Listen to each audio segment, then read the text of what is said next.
The phone buzzed at 2:37 in the morning. Emily's voice cut through the dark like a strangled cry. "Mom, I'm at the police station. My husband hit me and filed a report saying I attacked him. They believe him, not me." I closed my eyes. I breathed.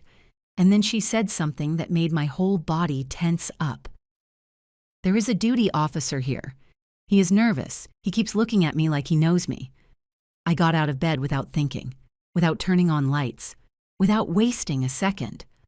I started the car and the empty streets turned into a black blur under my wheels. Emily was still on the line, her breathing jagged, her crying held back. "Michael has a cut on his arm," she said. "Mom, he told them I went at him with a knife. There is blood on his shirt. He looks like the perfect victim." I gripped the steering wheel until my knuckles turned white. I know that scene. I have seen it 1,000 times. The aggressor turned into the victim turned into the criminal. But I never thought I would hear those words from my own daughter's mouth. "Which precinct?" I asked, and my voice came out like cold steel. "3rd Avenue," she answered between sobs. 3rd Avenue. My heart skipped a beat. That precinct, that district. I accelerated. The red light meant nothing. I crossed it. The streets of the sleeping city had no right to stop me. Not tonight. Not when my daughter was trapped in a cell while her abuser walked free with a fake wound and a well-rehearsed story. I arrived in 12 minutes. It should have taken 20. I did not care. I double-parked right in front of the entrance. The fluorescent lights of the station cut the night like white knives. I pushed open the glass door. The air inside smelled like old coffee and fear. A young officer was behind the desk. He looked up. He saw me, and something changed in his face. He went pale. His hand stopped halfway to the keyboard. His eyes went wide as if he had seen a ghost. "Excuse me," he stammered. He did not know what to say. He fell silent. The sentence died on his lips. I stared at him. I said nothing yet. I just looked at him. And in that silence, in those 3 eternal seconds, I saw his throat move as he swallowed hard. I saw his hands trembling slightly.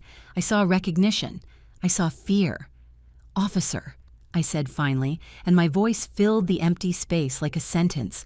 "I am here for my daughter, Emily Mendez, and you are going to explain to me exactly what is going on here."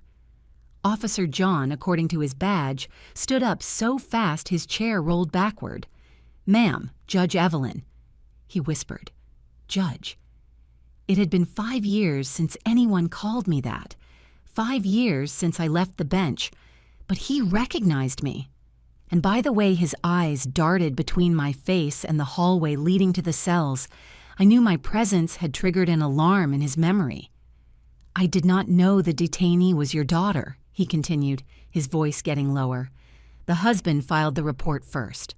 He arrived bleeding. He said she attacked him. We have protocol." "Protocol," I repeated, and the words sounded like poison in my mouth. I took a step toward the counter. John stepped back instinctively. "Where is my daughter now?" He pointed with a shaking hand toward the hallway. "Waiting room. We have not booked her yet. Chief Anderson is reviewing the case personally. He and Mr. Michael are acquaintances."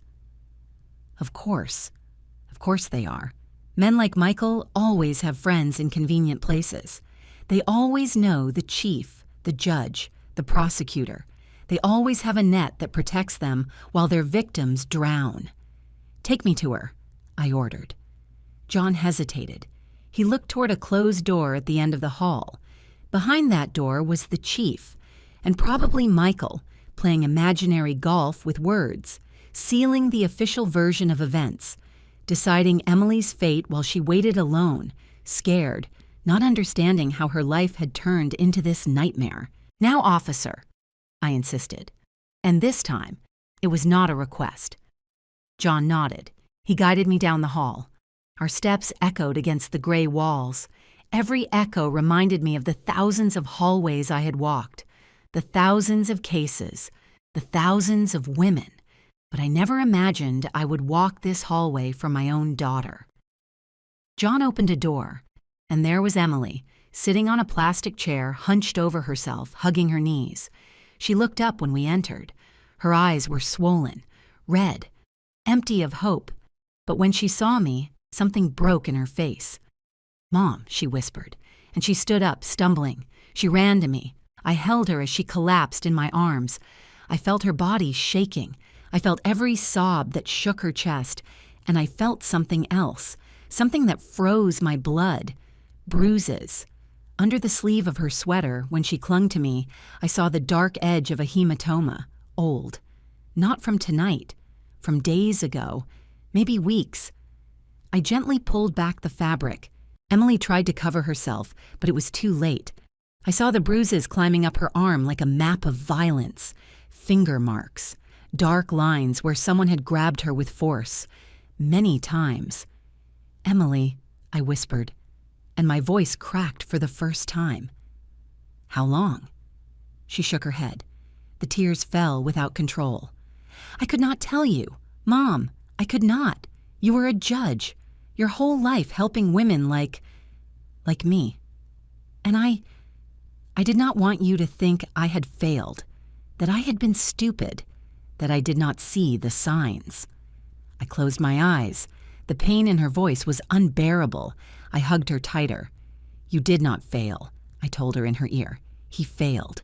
The system is failing right now, but I am not going to fail." I pulled away from her and looked at John, who was still at the door, watching the scene with an uncomfortable expression. "Officer," I said, wiping my tears with the back of my hand, "I need to see the police report. I need to see Michael. And I need to speak with Chief Anderson." John swallowed hard again. "Judge Evelyn, I remember your face because you saved my sister 10 years ago. Case of Morales versus Morales. You issued the protection order that saved her life. I was 19, and I was in the courtroom when you sentenced that man." The silence fell like a stone. John looked at me with something that looked like reverence mixed with guilt.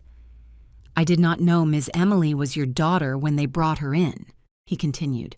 "Michael arrived first, bleeding, calm, convincing. He said she had gone crazy, that she attacked him for no reason, that she needed psychiatric help. Chief Anderson knows him from the golf club. They had coffee while they waited for us to bring your daughter in." Every word was a nail. Every detail confirmed what I already knew. The system was designed to believe men like Michael. "Where is he now?" I asked. John pointed to the door at the end of the hall. "In the chief's office, giving his official statement." I turned to Emily. I took her face in my hands. "Look at me," I told her. She obeyed, her eyes full of terror and shame.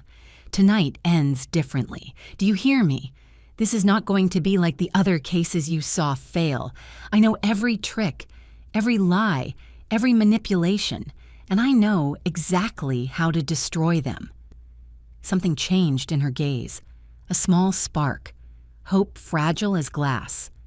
I turned toward the door, toward the hallway, toward the office where Michael was building his castle of lies, and I started to walk. John followed me. "Judge, the chief is not going to," he started to say. I interrupted him without turning. "Chief Anderson is going to listen to me, and when I am done, he is going to wish he never had coffee with Michael." My steps echoed, firm, decided. 34 years of experience walked with me. 34 years of knowing every crack in the law, every weak point in a false accusation. I reached the office door. I did not knock. I pushed it open. Anderson looked up from his desk.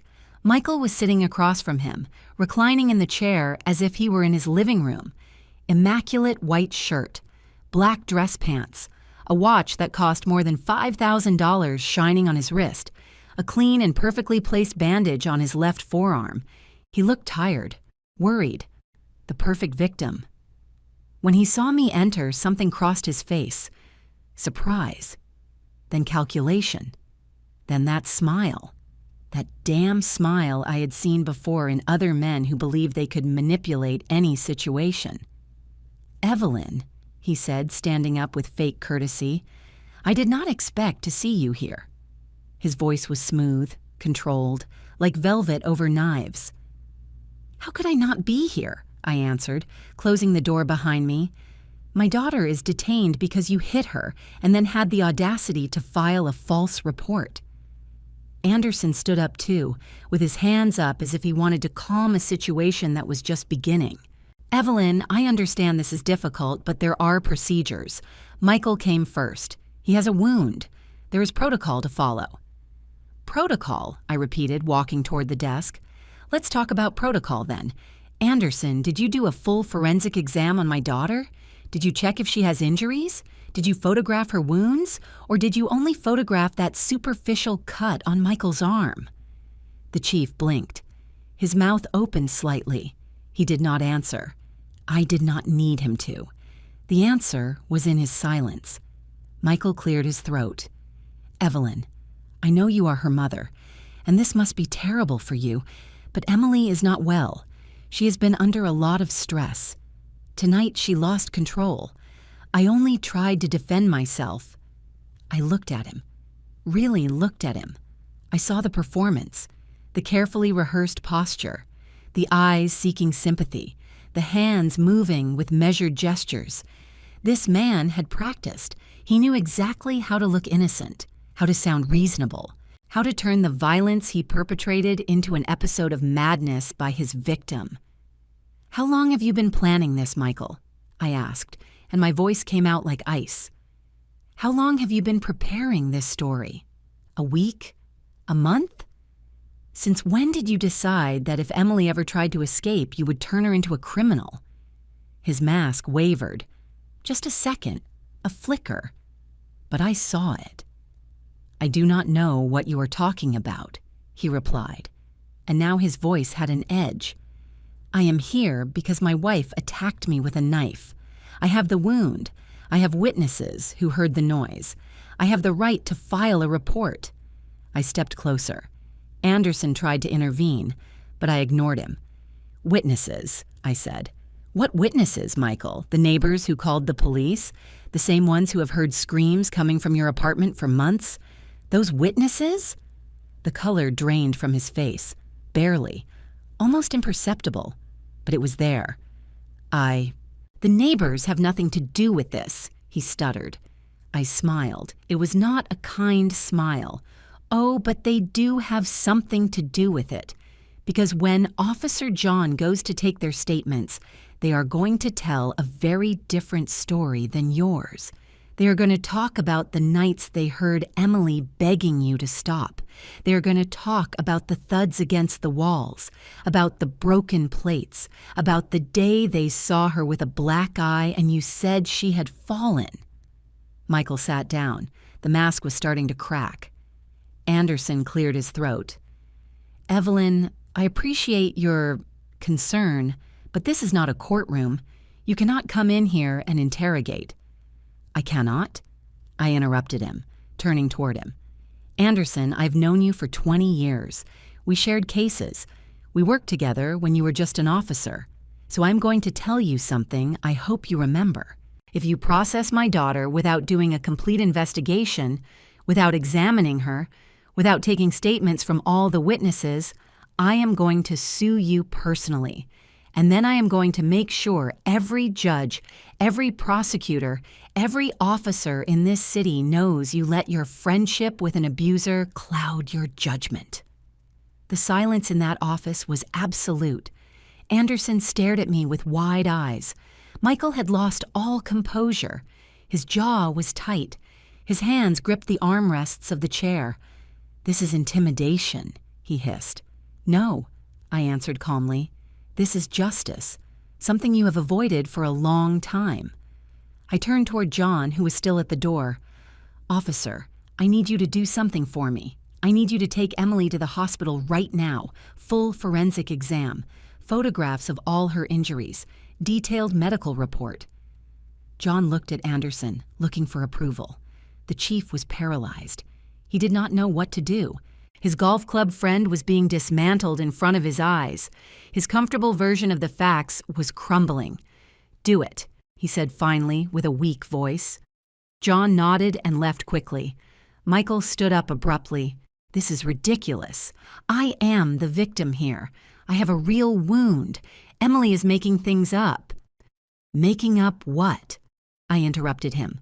The bruises that are weeks old, the ribs that are probably cracked, the burns on her back. I saw his eyes widen. I had said too much. I mentioned the burns, something he thought no one knew, something Emily had hidden even from me until tonight. How? He started to ask, but stopped. Too late. Anderson had noticed it too. Burns? Asked the chief slowly. Michael composed himself quickly. I do not know what she is talking about. She is inventing things to protect her daughter. But the crack was there, and I was going to turn it into an abyss. I took out my phone. I dialed a number I had not used in months. She answered on the third ring. Sarah, I said. My oldest daughter. Emily's sister. Mom, what is wrong? It is 3 a.m. Her voice sounded sleepy, confused. Sarah, I need you to come to the 3rd Avenue precinct, now. Emily is here. Michael hit her and filed a false report. I need you to bring something. There was a silence. Then I heard movement. Sheets. Fast footsteps. What do you need? She asked. And now her voice was steel. The flash drive, the one Emily gave you 2 months ago, the one she asked you to keep. Another silence. This one heavier. Mom. How do you know about that? Because I know my daughter, I answered. Because I know that women in situations like this always look for ways to protect themselves. They always leave hidden evidence. They always have an escape plan. Bring it. Now. I hung up. Michael was pale. What flash drive? He asked, and his voice trembled. I smiled again. The one containing the recordings. Michael. The recordings Emily made during the last 3 months. Every time you threatened her. Every time you hit her. Every time you told her no one would believe her over you. It was a bluff. I did not know for sure if that flash drive existed, but I knew the pattern. I knew how survivors work. And I knew Emily. My daughter was smart. Scared, yes. Trapped, yes, but smart. And by the way, Michael had just lost all the color in his face. I knew I was right. That is illegal, he stammered. Recording without consent is admissible evidence in domestic violence cases, I interrupted him. You would know that if you had paid attention to the laws instead of looking for ways to break them. Anderson slumped in his chair. He was finally understanding, finally seeing what was in front of him.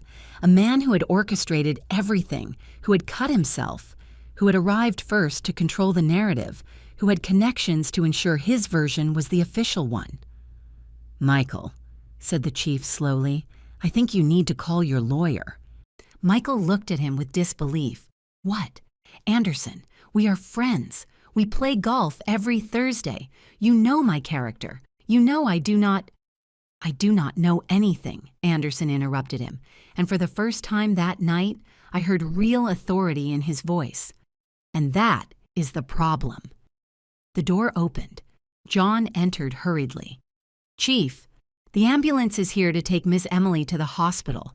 The paramedics say she has visible signs of trauma, bruises in different stages of healing, possible rib fracture, ligature marks on her wrists. Every word was a hammer. Michael sank into his chair. His perfect world, his perfect plan was disintegrating. Also, John continued, glancing at me briefly, the neighbors from apartment 203 and 205 are here. They said they heard the radio call and want to give their statements. They say it is important. Anderson nodded. Send them in. 2 people entered. An older woman in a bathrobe and a man in his 50s looking tired. I recognized them vaguely. They must live in the same building as Emily. Officers, said the woman without preamble. We came to tell the truth. That man, she pointed to Michael, has been abusing that poor girl for months. We have heard everything. The screams, the blows, the begging. We called the police 3 times, but whenever they arrived, he said everything was fine, and you left. The man nodded. Tonight was different. We heard glass breaking. We heard Emily screaming that he was going to kill her. Then silence. Then we saw him leave with his arm bleeding but walking calmly, like nothing happened. That is not the behavior of someone who was just attacked. That is the behavior of someone executing a plan. Michael stood up sharply. You do not know anything. You were not inside the apartment. You did not see. We saw enough, the woman interrupted him, and this time we are not going to stay silent. Michael opened his mouth to reply, but Anderson raised his hand. Enough. The chief rubbed his temples. He looked like he had aged 10 years in the last 20 minutes. John, take the full statements of these witnesses, every detail, every date they remember, every call they made. He turned to Michael. And you stay here. You are not going anywhere until this is cleared up. I watched as Michael's mask finally crumbled completely. The elegant composure evaporated. This is a conspiracy, he spat. All of you are against me because she pointed a shaking finger at me. She is an ex-judge. She has influence. She is manipulating you. No, I said with icy calm. You are the one who manipulates. I am just exposing the truth. I left the office. I did not need to see more. Michael could scream all he wanted. His words no longer had power. The evidence would speak for him. And evidence never lies. I walked down the hall to where they had taken Emily. The paramedics were loading her onto a stretcher. She looked so small, so fragile. I approached and took her hand. I am going with you, I told her. She nodded, squeezing my fingers tight, like when she was a little girl and was afraid of storms. The hospital was 12 minutes away. Emily did not speak during the ride. She just stared at the ambulance ceiling with empty eyes. I held her hand the whole way. The paramedic, a young man in his 30s, checked her vitals with a serious expression. How long? He asked me in a low voice. I did not need to ask what he referred to. I do not know, I answered honestly. Months, maybe more than a year. He nodded, writing something on his tablet. I have seen many cases. This is bad. Injuries in different stages of healing indicate a sustained pattern of abuse. We arrived at the ER. The bright lights welcomed us like a slap. They took Emily directly to an exam room. A middle-aged doctor with her hair tied back entered almost immediately. I am Dr. Martinez, she said, looking at me briefly before focusing on Emily. I am going to do a full exam. Is it okay if your mother stays here? Emily nodded. Her voice was barely a whisper. Yes, I want her to stay. The doctor began the exam. Every time she discovered a new injury, her expression hardened. Bruises on her arms, on her ribs, on her back, circular marks on her wrists where something had tied them, and the burns. Small round scars on her lower back, cigarette burns. Old. Emily shuddered when the doctor touched them gently. When was this? Asked the doctor with a professional voice but full of compassion. 3 months ago, murmured Emily. He was angry because dinner was not ready when he arrived. He said he needed to teach me discipline. I closed my eyes. Every word was a dagger. Every revelation showed me how blind I had been, how many signs I had missed, how many times Emily had sat in front of me, smiling, lying, protecting me from the truth, because she did not want to disappoint me. Dr. Martinez photographed every injury, measured, documented. I am going to order x-rays, she said finally. I need to check the ribs, and I want you to talk to our social worker. She left the room. Emily and I were left alone. The silence was dense, heavy. I am sorry. Mom, she whispered finally. I should have told you. I should have. No, I interrupted her. Do not apologize. None of this is your fault. I sat on the edge of the bed. Why did you not tell me, Emily? Why did you let it get so far? Tears ran down her cheeks. Because you saved so many women, your whole career. You dedicated your life to protecting victims of domestic violence. And I became one of them. I felt so ashamed, so stupid. I thought if I told you, you would look at me differently. You would think I failed, that I learned nothing from you. Her voice broke into sobs. I hugged her, careful not to press where there were bruises. Listen to me, I told her firmly. You did not fail. He failed. The system failed. I failed for not seeing. But you survived, and that requires more strength than most people have in their entire lives. The door opened. Sarah entered like a hurricane, messy hair, coat over pajamas. In her hand, she held a small black flash drive. Emily gasped, reaching toward her sister. She hugged her sister so hard they both cried. I brought it, she said, showing me the flash drive. I did not listen to it all. I could not. But there are hours of recordings. Emily gave it to me 2 months ago.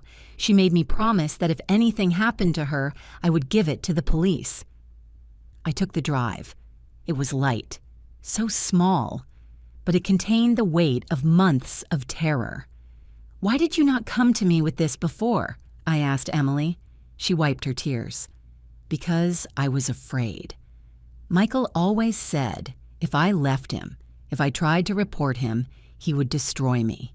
He said he had contacts, that no one would believe me, that he was Michael Marquez, respected businessman, and I was just his unstable wife. He said if I spoke, he would make sure I lost everything, my job, my family, my freedom. She took a shaky breath.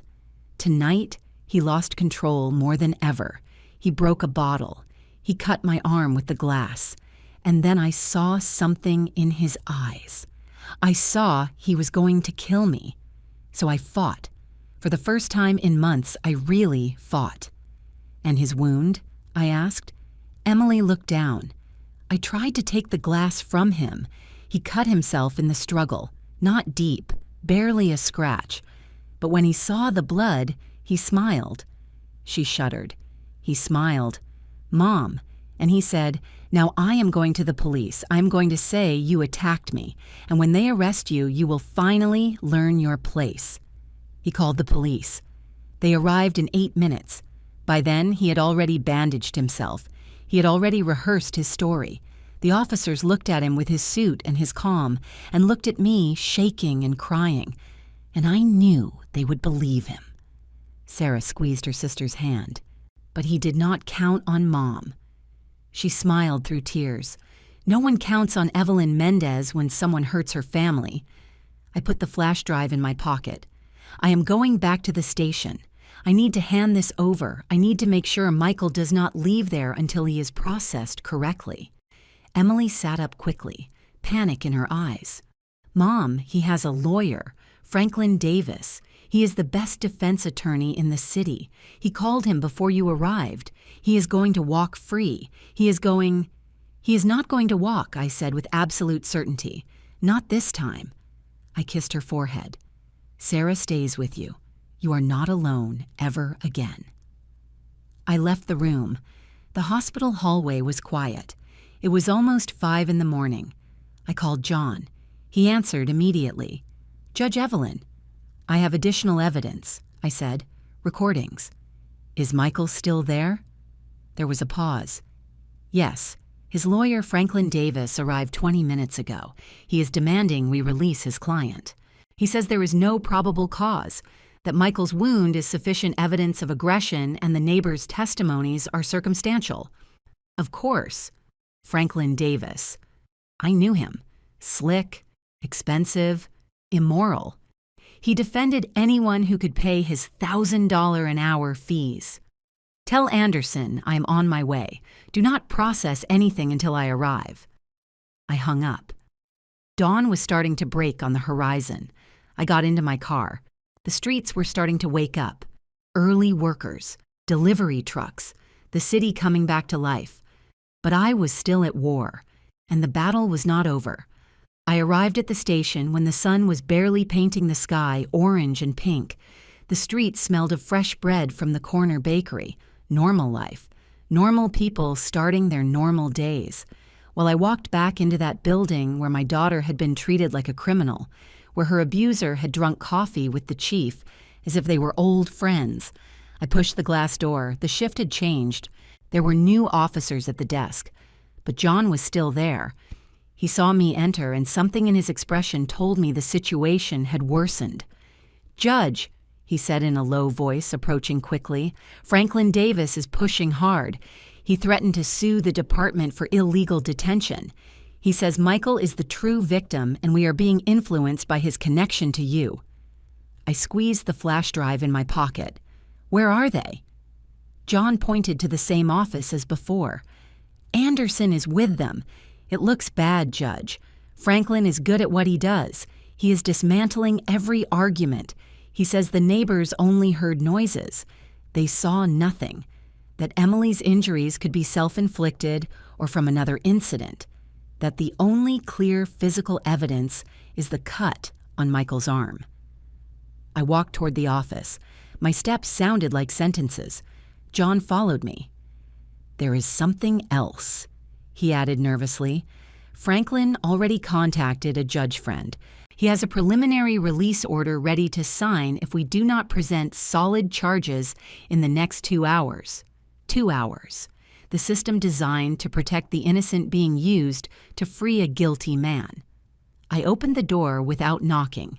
Franklin Davis was standing next to Michael, elegant in his dark gray suit that probably cost $3,000, hair perfectly combed, leather briefcase on the desk. He looked at me with those calculating eyes I had seen in many lawyers who put profits before justice. "Evelyn Mendez," he said with a professional smile. "I should have guessed you would be involved. Your daughter attacks my client and somehow you turn this into a media circus." His tone was condescending, calm, as if talking to an irrational child. "Your client," I answered with a voice of steel, "beat my daughter for months. Tonight he tried to kill her and then cut himself to create an alibi." Franklin laughed, a soft, professional laugh. "Those are serious accusations. Do you have proof?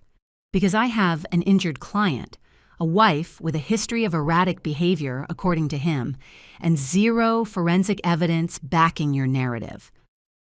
I took the flash drive out of my pocket. I placed it on Anderson's desk with a sharp thud. "Here is your proof." The silence fell like a tombstone. Franklin looked at the drive. Michael went pale. "What is that?" asked the lawyer, but his voice had lost some confidence. "Recordings," I said. "Months of recordings Emily made secretly. Every threat, every blow. Every time your client told her if she left, he would destroy her. Every time he told her no one would believe her because he was Michael Marquez and she was nobody." Michael stood up abruptly. "Those recordings are illegal. They cannot be used. I did not give consent." Franklin raised his hand to silence him, but it was too late. Anderson plugged the drive into his computer. "In cases of domestic violence," said the chief slowly, looking at the screen, "recordings made by victims in their own home are admissible as evidence, especially when there is reasonable fear for their safety." He clicked. The audio began to play. Michael's voice filled the office, cold, cruel, completely different from the polite man who had been sitting here hours ago. "If you tell anyone, Emily, you will regret it. Do you think your mother is going to save you? Do you think anyone is going to believe me, a respected businessman, or you, a hysterical wife?" Sound of something breaking. A muffled scream. Shut up, or it will be worse." More sounds. Blows. Sobs. "This is your fault. Everything is your fault. If you were a better wife, I would not have to do this." Anderson paused the recording. His face was ashen. Franklin had lost all his elegant composure. "There is more," I said. "Hours more. Different dates, all time-stamped, all verifiable." Franklin composed himself quickly. "This could be edited, manipulated. We will need forensic verification of the audio." "Of course," I accepted. "And while they verify, Michael stays detained, without bail, because we just heard direct death threats, because we have medical evidence matching the dates of the recordings, because we have witnesses confirming the pattern of abuse." I looked at Michael. He was shaking. The mask had fallen completely. He was no longer the respectable businessman. He was just a scared man who knew his world was collapsing. "Anything to say now, Michael?" He opened his mouth, closed it. His eyes darted between Franklin, Anderson, and me, looking for an escape. There was none. "I want to speak with my lawyer, in private," he finally murmured. Anderson nodded. "John, take Mr. Marquez to the interrogation room. Franklin can accompany him." When they left, the chief slumped in his chair. He looked exhausted, ashamed. "Evelyn, I did not know. Michael and I played golf. He seemed like a good guy. I never imagined." "You never imagined," I interrupted him, "because you did not want to see. Because it was easier to believe the man in the expensive suit than the scared woman." Anderson rubbed his face. "You are right. I failed. I should have done the full exam from the start. I should have listened to the neighbors months ago when they called. I should have—" "You should have," I agreed. "But now you can fix it. Process Michael. Full charges, aggravated assault, grievous bodily harm, threats, continued domestic abuse, and make sure he does not get out on bail." He nodded slowly. "I will. I will call the duty prosecutor. With this evidence, there is no way a judge will grant him freedom." He picked up the phone. While he dialed, I looked out the window. The sun was already high. A new day had begun, but I felt like I had lived a whole week in a single night. My phone buzzed. Sarah. "Mom." The x-rays came back. Emily has 2 cracked ribs, an old fracture in her wrist that never healed properly, an old cranial trauma. The doctor says it is consistent with repeated blows over months. I closed my eyes.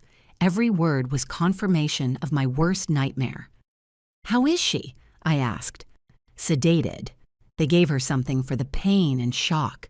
She is sleeping." "But Mom, she told me something before falling asleep. She said Michael has videos of her in compromising situations. She says he drugged her and recorded her, that he uses them to blackmail her, that he threatened to upload them to the internet if she left him." The rage I felt in that moment was like lava, pure, burning, destructive. "Where are those videos?" Sarah hesitated. "On his computer, in his home office. Emily says he keeps them there as insurance." I hung up with Sarah and turned to Anderson. "I need a search warrant for Michael's apartment and for his office. Now." The chief looked up. "Why?" "Because there is more evidence. Evidence of extortion, of sexual abuse, of crimes that go beyond physical violence." Anderson swallowed hard. He nodded. "I will call the judge on duty." 30 minutes later. We had the warrant. John and 2 other officers prepared to go to the apartment. "I am going with you," I said. John seemed to hesitate. "Judge, technically you are an interested party. Your presence could compromise—" "I do not care," I interrupted him. "That is the house where my daughter was tortured. I am going." He did not argue further. We got into the patrol cars. The building where Emily had lived her nightmare was 15 minutes away. A nice building, modern, with a doorman and gardens. No one would imagine the horrors happening behind closed doors. The doorman recognized us. His expression was uncomfortable. "You are going to Mr. Marquez's apartment?" he asked. John nodded. "We have a search warrant." The doorman lowered his voice. "That poor lady, Mrs. Emily, always so kind, always smiling. But I knew. We doormen always know." We saw how she entered happy and left with red eyes, how he treated her sweetly in public, but looked at her coldly when he thought no one was watching. He gave us the master key. We went up in the elevator, 12th floor, apartment 1203. The door opened, revealing an immaculate space, elegant furniture, art on the walls, beautiful view of the city, a golden cage where Emily had been a prisoner. I entered the apartment and the smell of expensive perfume hit me. Everything was tidy, too tidy, like a stage set to impress visitors. Abstract paintings on the walls, beige carpet without a single stain, cream leather sofa that probably cost $10,000. But I did not see luxury. I saw a prison. I saw the place where my daughter had suffered in silence while the outside world thought she had a perfect life. John and the other officers began the systematic search. "The office is this way," I said, remembering the few times I had visited this place. Emily always insisted we meet at my house. Now I understood why. Michael's office was exactly as I imagined. Dark wood desk, shelves full of books he probably never read, framed diplomas on the wall, photos of him shaking hands with important people, politicians, businessmen, judges, a network of power carefully cultivated. John turned on the computer. It was password protected. "We will need technical help to," he began to say. "Try his birth date," I suggested. Men like Michael were predictable, arrogant. They believed no one would dare invade their space. John tried. It did not work. Wedding anniversary. Neither. Then I remembered something Emily had mentioned once. "Try the name of his company followed by the year he founded it," John typed. The computer unlocked. Of course. For Michael, his business was more important than any human relationship. He began to check files, meticulously organized folders, contracts, financial documents, and then he found it. A hidden folder. No name, just a symbol. John clicked. My stomach twisted. Videos. Dozens of videos. Dates going back over a year. "Do not open them," I said quickly. "Just document that they are there. We need to preserve the chain of custody. This is going to trial." John nodded, taking photos of the screen. He called the cyber crimes unit. "I need you to come. We have sensitive digital evidence." While we waited, I kept exploring the office. I opened drawers, file cabinets. In the third drawer of the desk, I found something that froze my blood, a thick manila folder. I opened it. Photographs. Photographs of Emily taken without her knowledge, in the shower, sleeping, changing clothes, and something else. Documents. Emily's private medical records that Michael had obtained illegally. Reports from her work. Psychological evaluations he had manipulated to make her seem unstable. "John," I called. He approached. I showed him the contents of the folder. His expression darkened. "This is systematic stalking, illegal surveillance, identity theft." "This is control," I said. Michael did not just hit her. He studied her. He documented every aspect of her life. He built a complete file to use against her if she ever tried to escape. I found more.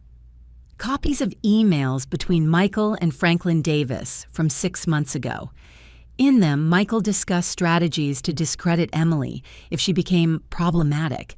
They talked about planting doubts about her mental stability, about creating false evidence of infidelity, about using his connections to ruin her professional reputation. It was a plan, a detailed and calculated plan to destroy her. The cybercrime technicians arrived. They began to copy the entire hard drive, every file, every document, every video. One of them, a young woman with a serious expression, approached me. "Ma'am, what is on this computer is enough for multiple federal charges. Extortion, non-consensual pornography, cyber stalking. This man is a systematic predator." I nodded. I knew it. I always knew it on some level. But having the physical evidence in front of me was different. It was real. It was irrefutable. "How long do you need?" I asked. "For full analysis, days. But to extract the basics and file initial charges, a few hours." I left the office. I needed air. I walked to the balcony. The view was beautiful. The city stretched out like a living map. From up here, everything looked orderly, perfect. But I knew the truth. Behind every window, every door, there were stories, some happy, some dark, like Emily's. My phone buzzed. Anderson. Evelyn. Michael is demanding to see a judge. Franklin is filing a habeas corpus motion. He says the detention is illegal. I smiled without humor. Tell Franklin we have additional evidence, videos, documents, a premeditated plan of abuse and extortion, and that in the next few hours, his client is going to face federal charges, in addition to the state ones. There was silence on the other end. Then Anderson sighed. Michael just broke. When we told him about the search warrant, he started screaming. He said everything on that computer was private, that we had no right. Franklin tried to shut him up, but he kept talking. He basically confessed there was compromising material without us asking. I laughed, a bitter laugh. Criminals always betray themselves, always. Keep the recording of that spontaneous confession.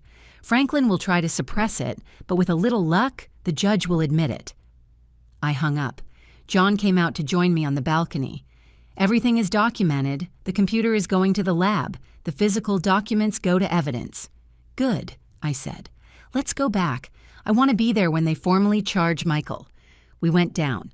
The doorman stopped us in the lobby. Did you find something?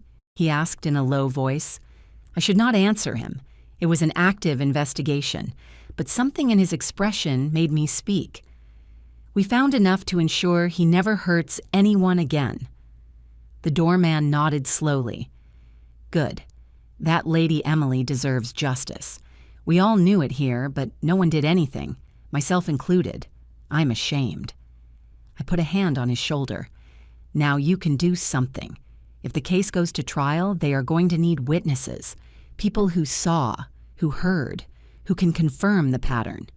We will tell everything, he promised. Back at the station, the sun was already high in the sky. I had spent the whole night without sleep, but I felt no fatigue. I felt purpose. We entered. The energy had changed. Officers spoke in hushed voices. There were more people. A woman in a formal suit was at the counter. She recognized me immediately. Judge Mendez, she said, extending her hand. I am District Attorney Patricia Ross. Chief Anderson briefed me on the case. I knew her by reputation. Tough, smart, with an impressive record of convictions in domestic violence cases. I need to review all the evidence, she continued. The recordings, the medical reports, the testimonies. If this is as solid as they told me, I am going to request detention without bail. It is solid, I assured her, and there is more. We just seized a computer with evidence of additional crimes: extortion, revenge porn, systematic harassment.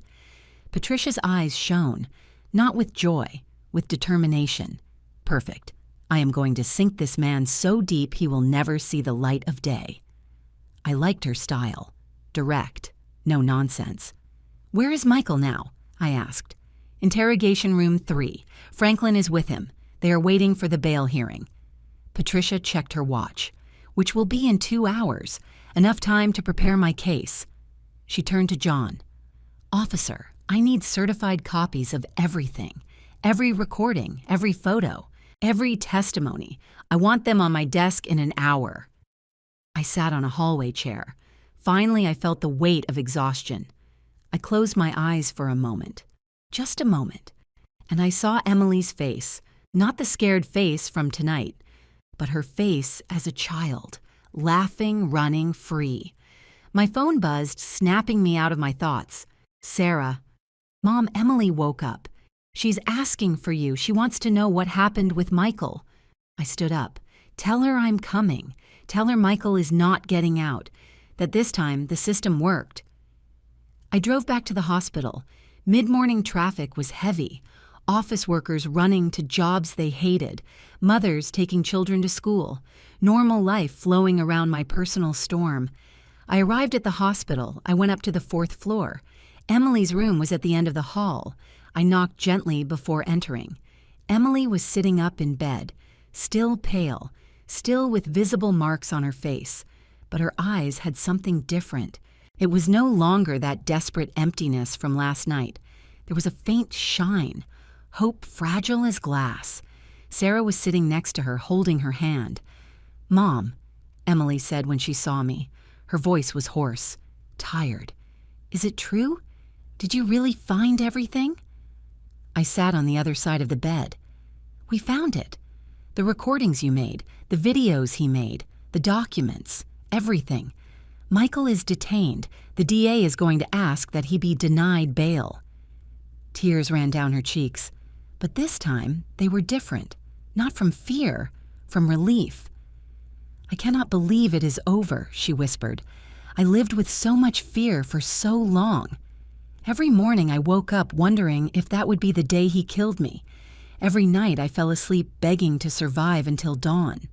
Sarah squeezed her hand. "You do not have to live like that ever again." Emily nodded. Then she looked at me with eyes full of guilt. "Mom, your whole life you helped women like me, and I could not even help myself. I feel so ashamed." "No," I said firmly, taking her other hand. "Listen to me well, Emily. What you lived through was not weakness. It was survival. You did what you had to do to stay alive. You recorded evidence. You gave it to Sarah. You planned your escape even when it seemed impossible. That is not shame. That is strength." Emily sobbed.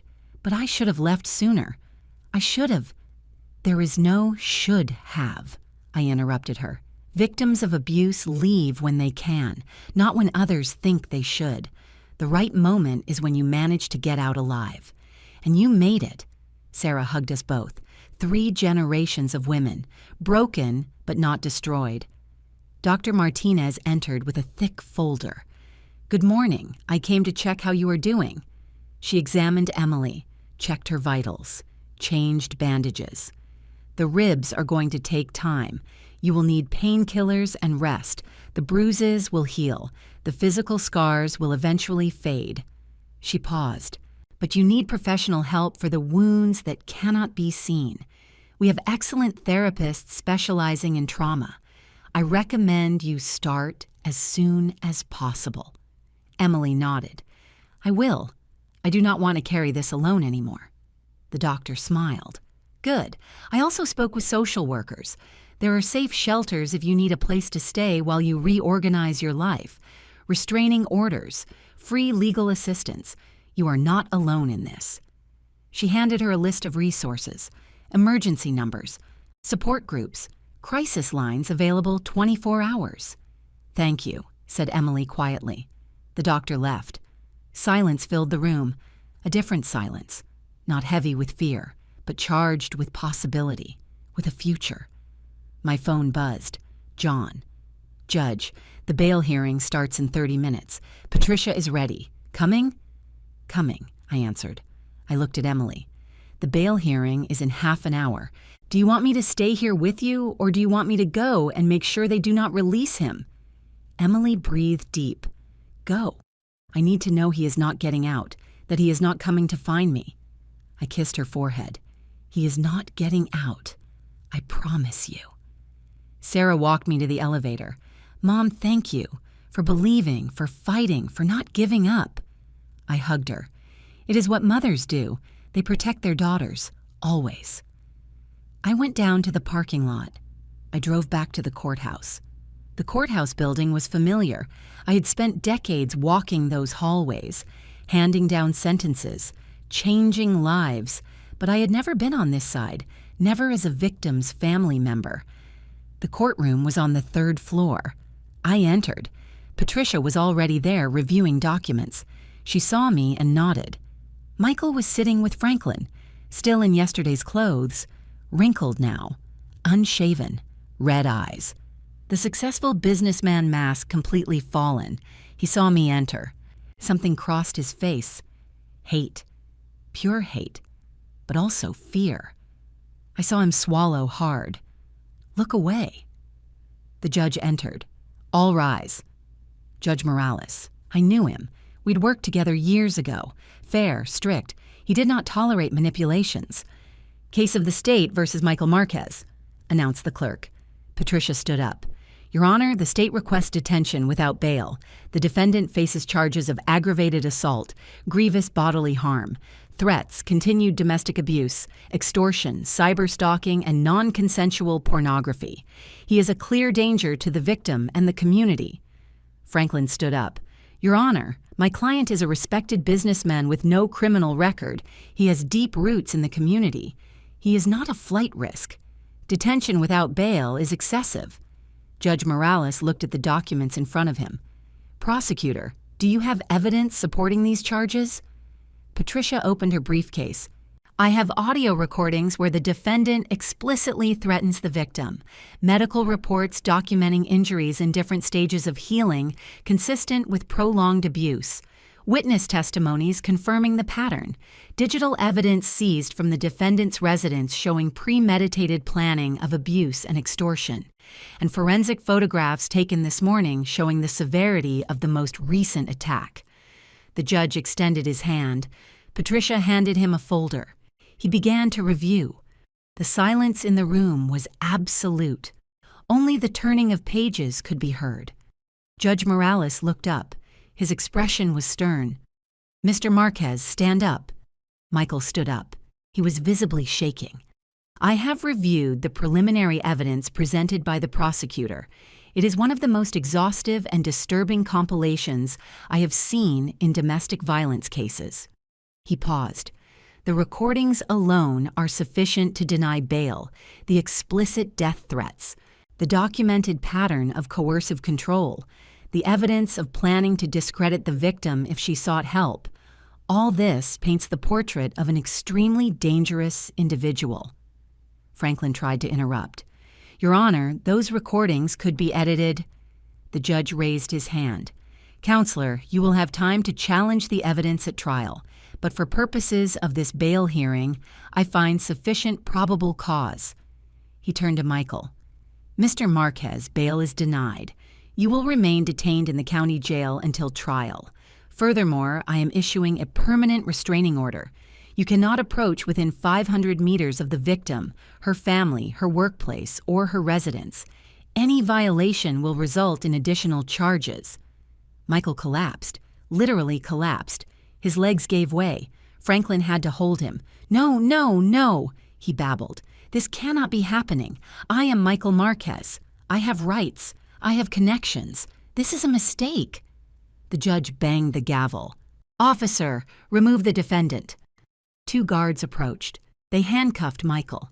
He was still muttering, denying, his perfect world built on lies and control finally collapsing. They took him out of the room. His protests faded down the hall. Patricia approached me. "It is a good start. Now comes the hard part, building the case for trial. But with all this evidence, I am confident." I left the room feeling something I had not felt in hours. Relief. It was not victory yet. The trial would come. Michael's lawyers would try every trick. But for now, Emily was safe. Michael was behind bars where he belonged. I walked through the courthouse hallways. I passed courtrooms where I had handed down hundreds of sentences. I saw my reflection in a window. I seemed to have aged 10 years in one night. But my eyes had fire, purpose. It was not over. I called Sarah. "Michael is not getting out. The judge denied bail." I heard a muffled cry of relief, then crying. "Emily is crying, but from happiness. She says for the first time in 2 years, she can breathe." My phone buzzed again. Unknown number. I hesitated. I answered. "Judge Mendez." It was a woman's voice, young, shaky. "Yes, who is speaking?" There was a pause. "My name is Isabella Roberts. I saw the news about Michael Marquez, about his arrest." Something in her tone put me on alert. "How can I help you?" Another silence. Breathing ragged. I dated Michael 3 years ago, before he met your daughter, and he did the same to me." I closed my eyes. Of course. Abusers do not start suddenly. They have a history. They have a pattern. "Do you want to talk about it?" I asked gently. "I need to talk about it," Isabella said with a broken voice. "For 2 years, I lived terrified. He hit me. He controlled me. He had videos of me like the ones the news mentions. When I finally escaped, he threatened me. He said if I spoke, he would destroy my life. And I believed him. He had money, contacts, power. So I kept quiet. I moved to another city, changed my number, tried to forget." Her voice cracked. "But I never forgot.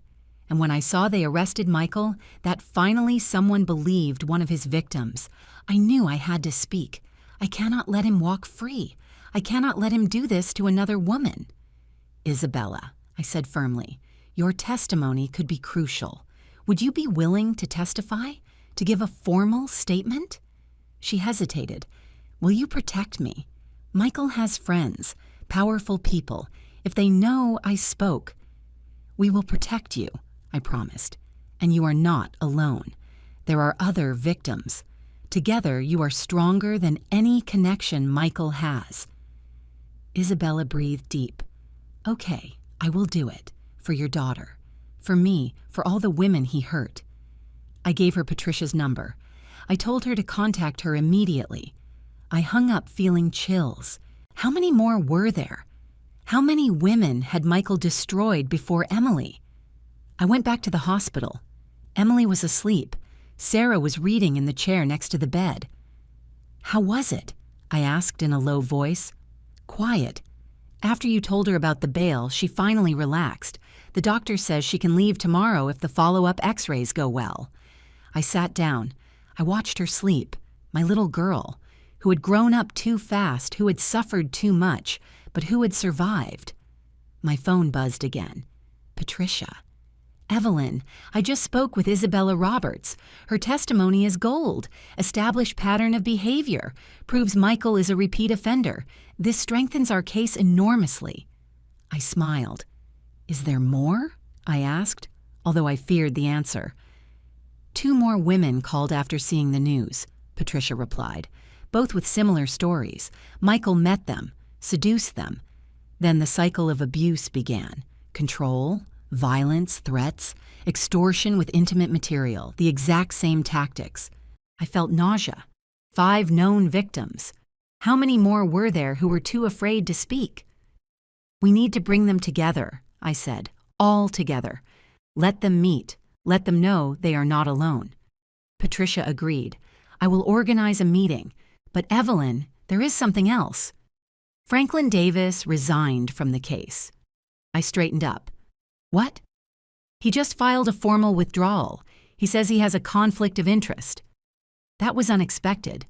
Franklin never abandoned high-profile cases. He loved the attention, the money. "Why?" I asked. Patricia laughed without humor. "Because one of the videos on Michael's computer implicates him. Apparently, Franklin knew about the intimate material. In fact, he helped Michael create the extortion plan. He is cited in emails discussing strategies to silence victims." My jaw tightened. "So Franklin is an accomplice." "Exactly. And now he faces his own investigation by the Bar Association. He could lose his license."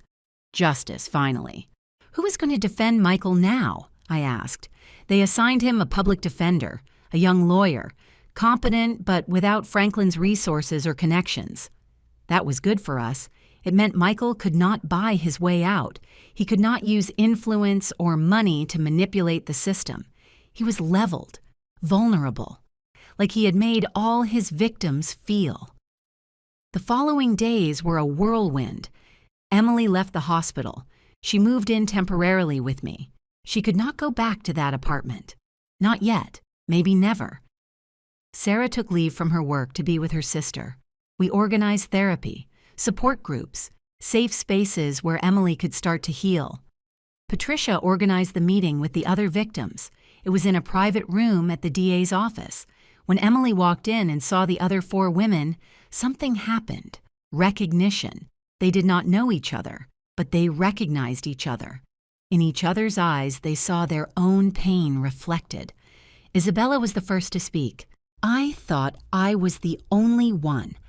I thought there was something wrong with me, that somehow I provoked his violence." The others nodded. One by one, they shared their stories. The details were different, but the pattern was identical. Michael chose strong women, smart, successful, and systematically destroyed them from the inside. Emily listened to every story with tears running down her cheeks. When it was her turn to speak, her voice was barely a whisper. "Thank you for being brave, for speaking, because now I know I am not crazy, that it was not my fault." The 5 women hugged, strangers united by shared trauma, but also by shared hope, by the promise that this time the system would not fail, this time the abuser would pay. Patricia watched from the back of the room. When they finished, she approached. "Ladies, what you have is powerful. 5 independent testimonies, 5 stories that follow the same pattern. This is not coincidence. This is evidence of a serial predator." Preparation for the trial began.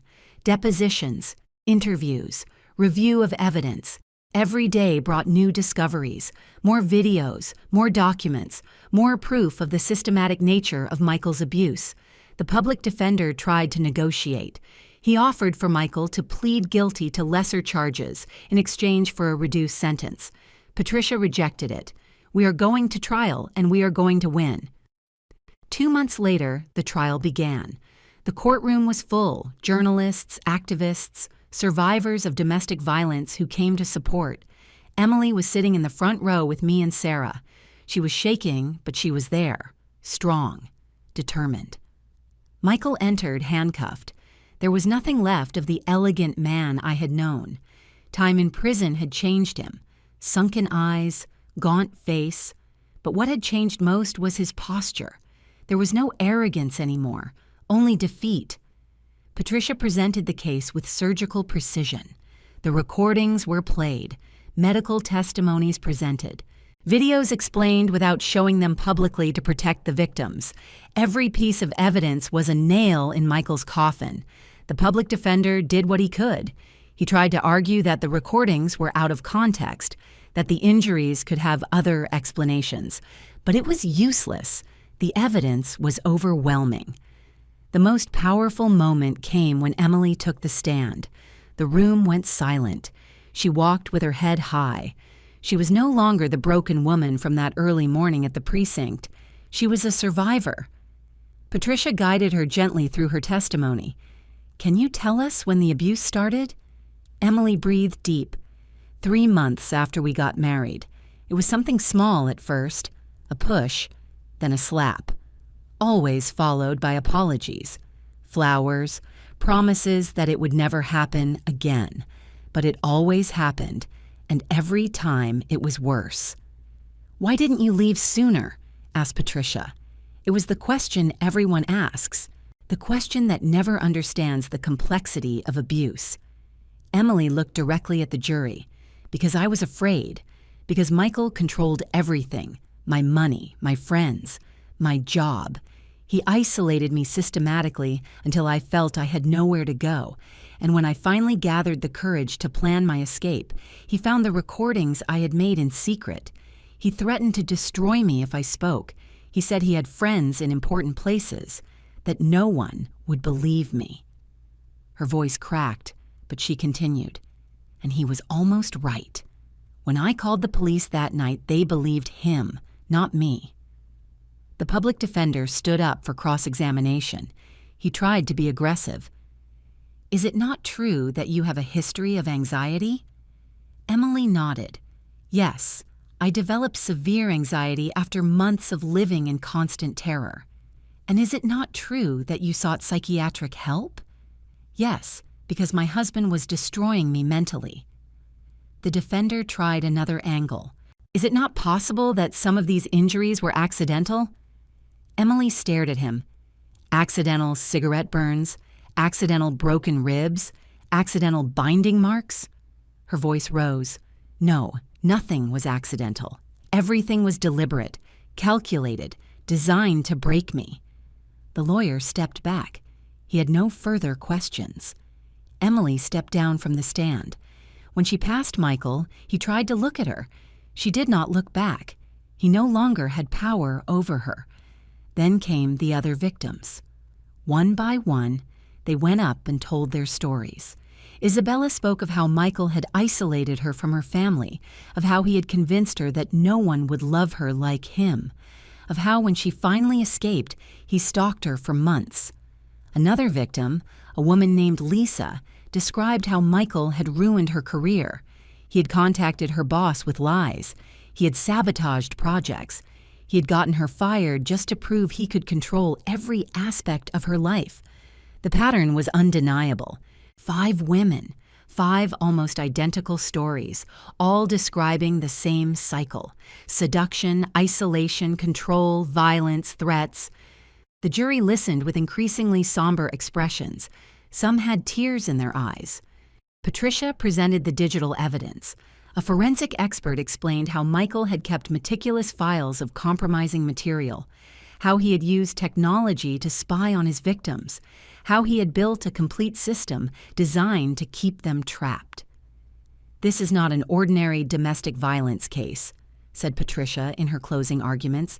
"This is the case of a serial predator who used his position, his money, and his connections to systematically victimize vulnerable women." She walked in front of the jury. Michael Marquez did not lose control in moments of anger. He exercised absolute control. He planned, documented, executed a pattern of abuse that was repeated with 5 known victims over years. She pointed to the boxes of evidence. "The recordings you heard, the medical reports you saw, the testimonies you heard, everything points to a man who knew exactly what he was doing and who did it again and again without remorse." She turned to Michael. "The defendant had multiple opportunities to stop. Every time a victim escaped, he found another. Every time someone tried to report him, he used his influence to silence them, until that early morning, when finally his plan failed." Patricia walked back to the jury, because this time the victim had a mother who knew how the system works, an ex-judge who knew every tactic Michael would try to use, and who was not going to allow another woman to be destroyed. She paused. "But it should not be necessary to have a judge as a mother to receive justice. It should not be necessary to have 5 victims speaking to be believed. One victim should be enough. One testimony should be enough. And this evidence," she pointed to the boxes again, "is more than enough to declare Michael Marquez guilty of all charges." The public defender tried his best. He argued that Michael had anger management issues, that he needed treatment, not prison, that the circumstances were more complex than they appeared. But his words sounded hollow. He had no answer for the recordings, no explanation for the repeated pattern, no defense against the mountain of evidence. The jury retired to deliberate. We waited. 3 hours, 4, 5. Every minute felt like an eternity. Emily squeezed my hand tight. "What if they declare him innocent?" she whispered. "They will not," I assured her. "The evidence is too clear." But deep down, I was afraid. I had seen solid cases crumble. I had seen guilty men walk free. I had seen the system fail too many times. Finally, after 6 hours, the jury returned. We all stood up. The jury foreman, an older man with a serious expression, held the paper with the verdict. Judge Morales spoke. "Has the jury reached a verdict?" "Yes, Your Honor." "How do you find the defendant on the count of aggravated assault?" The foreman looked directly at Michael. "Guilty." A collective sigh filled the room. "On the count of grievous bodily harm?" "Guilty." "On the count of continued domestic abuse?" "Guilty." One by one, every charge was read, and every time the answer was the same. Guilty, guilty, guilty. Michael collapsed in his chair. His lawyer tried to console him, but it was useless. His world had officially ended. Emily broke into sobs. Sarah hugged her. The other victims in the room cried, but not from sadness, from relief, from validation, from justice finally served. Judge Morales banged the gavel. "Sentencing will be dictated in 2 weeks." We left the room. Outside, journalists waited. Patricia gave a brief statement. Today the system worked. 5 brave women spoke, and a serial predator was found guilty. This verdict sends a message. Domestic violence will not be tolerated, no matter who you are, no matter how much money you have. Emily also spoke, with a shaky but clear voice. "I want other victims to know they are not alone, that their voices matter, that there is justice. It may take time, it may be hard, but it exists." The 2 weeks until sentencing passed quickly. Emily began to rebuild her life. She went back to her job. She found a new apartment, small but safe. Sarah helped her move. I decorated with them. Finally, the day of sentencing arrived. The room was full again. Michael was brought in handcuffed. He looked defeated, broken. Judge Morales reviewed the documents. Mr. Marquez, you have been found guilty of multiple serious charges. I have reviewed the pre-sentencing reports. I have considered the systematic nature of your crimes, the coldness with which you victimized multiple women over years. He looked at Michael directly. You used your position and resources to cause immeasurable harm. You destroyed lives, traumatized women who trusted you, and you did it without remorse. He paused. Therefore, I sentence you to 25 years in prison, without possibility of parole for the first 15 years. Furthermore, you must register as a violent offender for life. The gavel fell, final, definitive, 25 years. Michael was 42. He would come out an old man, if he came out. Emily closed her eyes. The tears ran free, but this time she smiled through them. Sarah and I hugged her. It was finally over. 6 months later, life had found a new rhythm.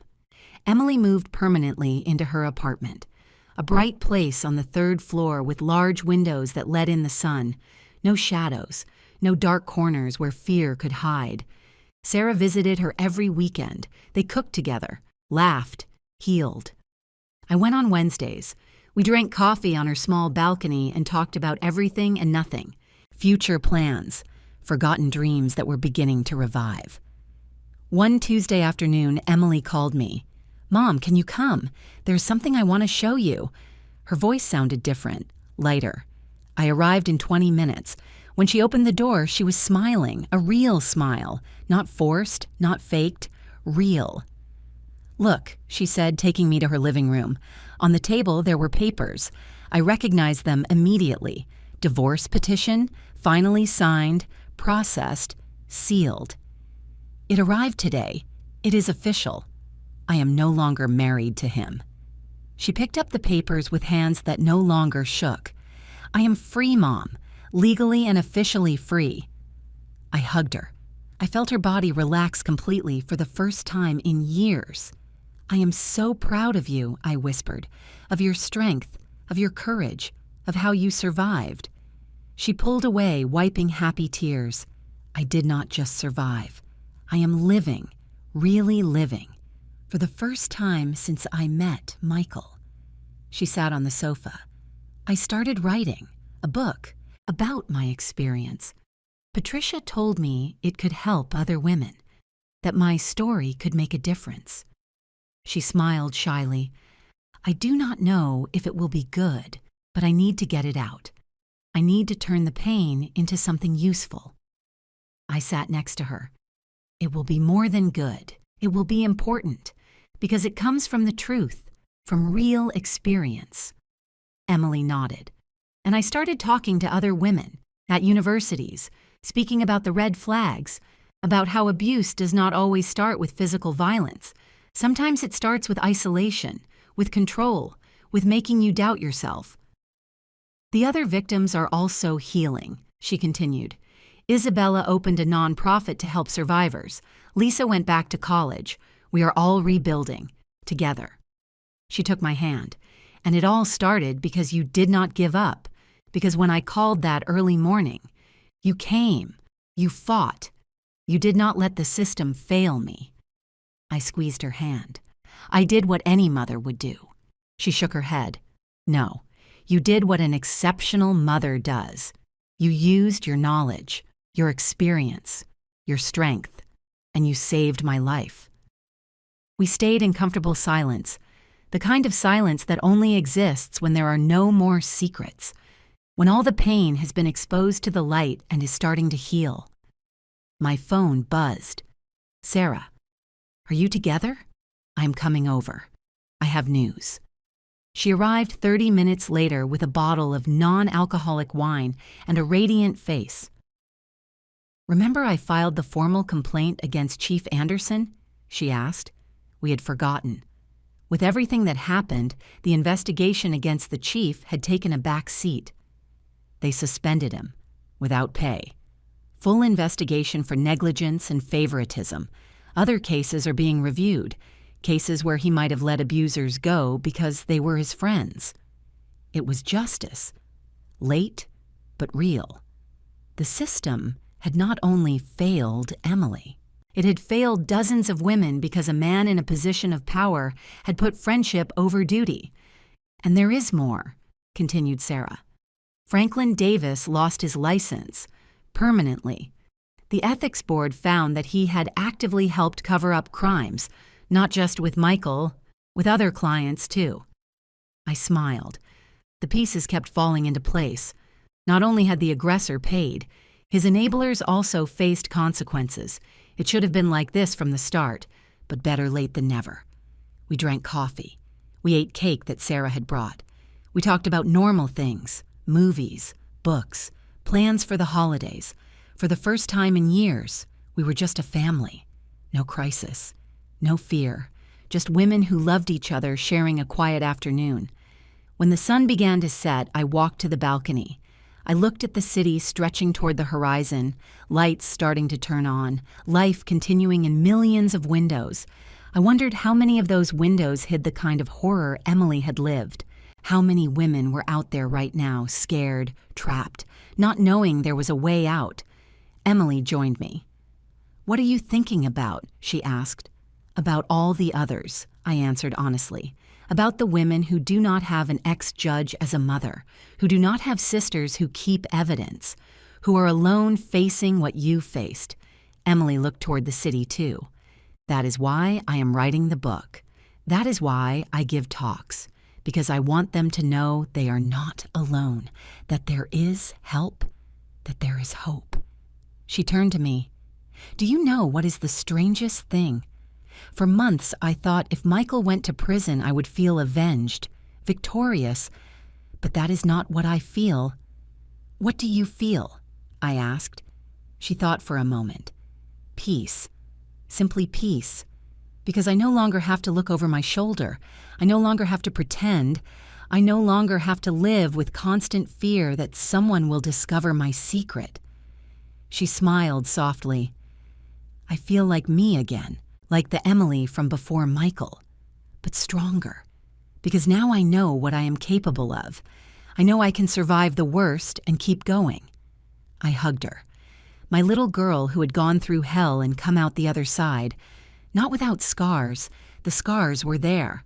They always would be. But they no longer defined her. That night, driving home, I thought about everything that had happened. About the call at 2:37 in the morning that changed everything. About the police station where John recognized my face and realized he had made a mistake.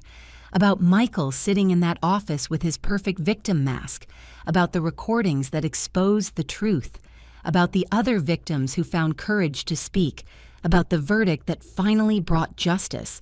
And about Emily rebuilding her life piece by piece. I understood something fundamental that night. During 34 years as a judge, I had protected thousands of women. I had handed down sentences.